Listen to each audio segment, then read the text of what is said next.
বাংলাদেশ জাতীয় দলের ক্রিকেটারদের ২০২৬ সালের জন্য নতুন কেন্দ্রীয় চুক্তির তালিকা প্রকাশ করেছে বাংলাদেশ ক্রিকেট বোর্ড বিসিবি। এবারের চুক্তিতে জায়গা পেয়েছে মোট ২৮ জন ক্রিকেটার। তবে সবচেয়ে বড় চমক, সর্বোচ্চ A+ ক্যাটাগরিতে নেই কোনো ক্রিকেটার।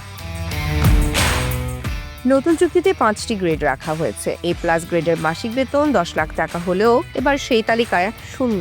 এ গ্রেডে আছেন ৪ জন: নাজমুল হোসেন শান্ত, মেহেদী হাসান মিরাজ, লিটন কুমার দাস ও তাসকিন আহমেদ। তাদের মাসিক বেতন ৮ লাখ টাকা। উল্লেখযোগ্য বিষয়, নাজমুল টেস্ট দলের অধিনায়ক, মিরাজ ওয়ানডের, আর লিটন টি-20 দলের নেতৃত্বে আছে। গত বছর A+ থাকা তাসকিন নেমেছে এবার A গ্রেডে। সবচেয়ে বেশি ১১ জন জায়গা পেয়েছেন বি গ্রেডে, যেখানে আছেন মুশফিকুর রহিম, মুমিনুল হক, মুস্তাফিজুর রহমানের মতো অভিজ্ঞ নাম। তাদের মাসিক বেতন ৬ লাখ টাকা।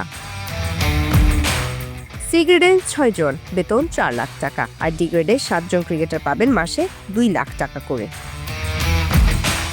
পারফরমেন্স ও অভিজ্ঞতার ভিত্তিতেই নির্ধারণ করা হয়েছে এই চুক্তি। তবে A+ ফাঁকা থাকায় স্পষ্ট করে দিচ্ছে বোর্ড হয়তো আরো ধারাবাহিক ও প্রভাবশালী পারফরমেন্স দেখতে চায় শীর্ষ পর্যায়ে। এখন দেখার বিষয়, এই নতুন চুক্তি ক্রিকেটারদের মাঠের পারফরমেন্সে কতটা প্রভাব ফেলে।